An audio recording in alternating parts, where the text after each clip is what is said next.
I had a parent walk out of session once because a parent would rather the child suffer than be told, no, really, that it's them, that it's you. When the scrutiny is on you, when the mirror is turned on you, it's really hard. And I know it's because we love our children so much. So much so I tell parents, don't love them so much. Loving them a little less may be more healthy.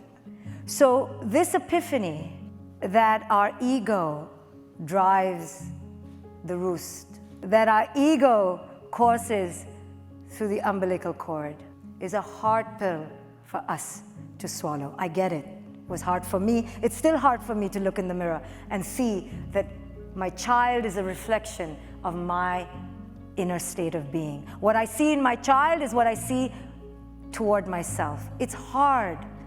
The finger desires, craves to point at the other. But in the paradigm that I propose, there is no other.